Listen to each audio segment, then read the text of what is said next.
the Ynglinga Saga. The story starts out in Icelandic. Ynglinga heimsins so manfolket bagirvir. This sphere of our home, which is the dwelling place of mankind. That is, at Snorri Sturluson's day, centuries before Copernicus and Galileo, but likely back to more than 1900 years ago. When this saga begins, the people of Scandinavia knew that the earth was a sphere, in contrast to the sadly ignorant ideas of the flat land in the middle of a one spin of the Greeks and Romans. For this reason, the interesting first two words in this saga, the entirety of the sagas of the kings of Norway, has been called the Heimskringla. The story says that about 2,000 years ago from now, there was a great king who ruled the ancient sacrificial city in the part of Asia that was at the east end of the Mediterranean Sea. The Vikings called this city Asia City. That city was a great place for sacrifice. It was the custom there that 12 temple priests should both direct the sacrifices and also judge the people. It was the custom of the great king that when he sent his men on any expedition, that he first laid his hands upon their heads and called down a blessing upon them, and then they believed their undertaking would be successful. His people also were accustomed, whenever they fell into danger by land or sea, to call upon his name, and they thought that always they got comfort and aid by it, for where he was, they thought help was near. Often he went away so far that he passed many seasons on his journeys. It happened once that he had gone a great distance, and had been so long away that the people of Asia doubted if he would ever return home. At this point, two brothers made an agreement between themselves for the support of the king's mother. Her name was Free, and it is from her that we get the word free, as well as the concept that that word means, that was given to us by her son, the king. These two brothers' names were Way and Will. They were two of the leaders of the 12 temple priests. From Will we get the word Will, as well as such names as William, Will, Wilson, etc. From Way we get the word Way, as well as such names as Wayland, Wesley, and Wessington, the original pronunciation for Washington.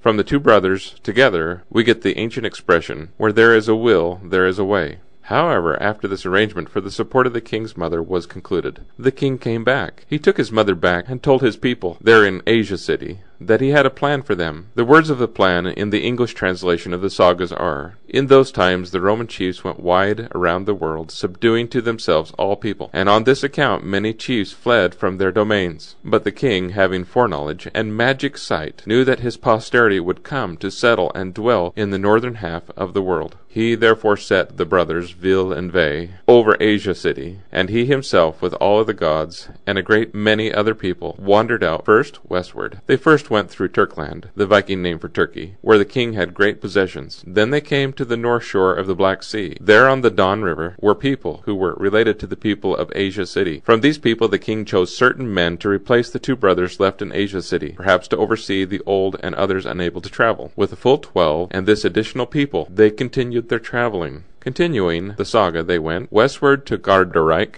the Viking name for Russia, and then south to Saxland, the Viking name for Germany. In Germany, something very significant occurred. To understand the word that came from this occurrence, it is necessary to understand a detail of history at that time. In those days, men used to go to fight in wars in knee-length leather coats. On those coats, they would sew steel rings. Therefore, if they were struck by an arrow anywhere on that coat, the greatest damage would be a bruise. But the rings would stop an arrow from piercing their flesh. They placed rags called haberdash under the coats to minimize bruising.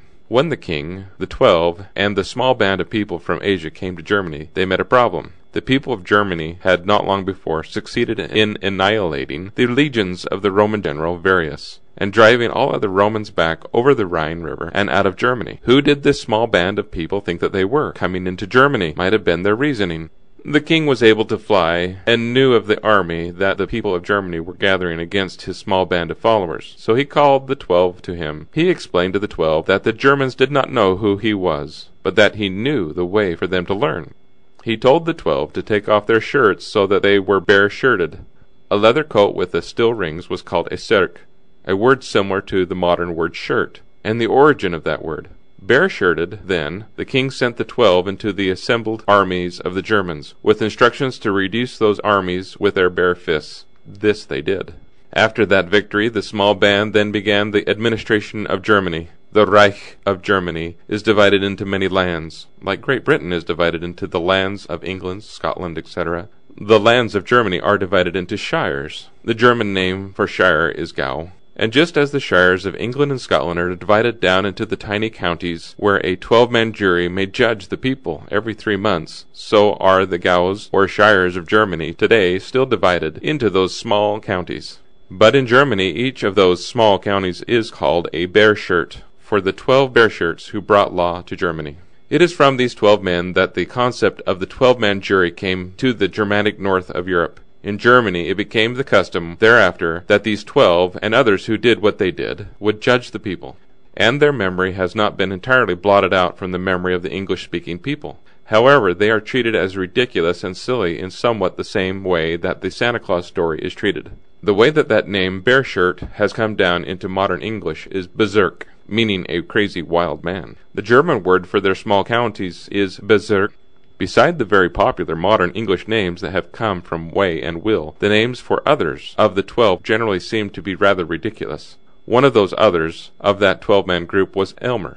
The name Elmer is often poked fun at a bit in silly names like Elmer Fudd. The member of that first jury that could speak so beautifully was Bragg. That name survives as the word for silly boasting. The name for the handsome member of that 12, named Balder, survives in the silly expression balderdash. Because the king was all-wise and had foreknowledge, he chose not to build his headquarters for administering Germany and Europe on the continent of Europe. Instead, he built it on an island, just off the coast of peninsular Denmark. Because it was his headquarters, the name of that island is the name for perfect joy. Fun. Then from Denmark, the king went over to the only part of Europe that has never been conquered, Sweden. The most unconquerable part of Sweden is the almost isolated stretch of land going immediately north from Stockholm. The name of this stretch of land is Uppland. There, in the middle of Uppland, the king and his followers founded the city of Upper Salem, Uppsala. The Vikings called Jerusalem Jorsala. There at Uppsala they had a great temple built, which forever after that was a religious center for Scandinavia. Uppsala is still the intellectual capital of Sweden. To the west of Stockholm there is a great lake that is called Mälar Lake. That, with the other large lakes, almost divides North Sweden from South Sweden. The king formed that lake by a miracle of raising up a mountain that had been there and put it over into the sea. That mountain, then, in the sea, was thereafter called Sealand. Today that is the Danish island of Sealand, which means Sealand in Danish, on which the Danish city of Copenhagen is located, and which island is the Old Zealand in English, for which New Zealand was named. He named the new lake that formed there Lake Law, and built a small temple on its shore. The place where he built that temple is called Sigtuna. Sig is Swedish for victory. Tuna is Swedish for town. 800 years later, as told in the Icelandic book the Prosa Edda, when Attila the Hun wanted to marry the Burgundian princess. In the story, at the heart of the Nibelungian Lied, Attila had to take his oath by that temple at Sigtuna. When he had built his temple at Sigtuna, on the shore of Lake Law, the great king then gave in that temple to the people of northern Europe the same law that had been in force in Asialand.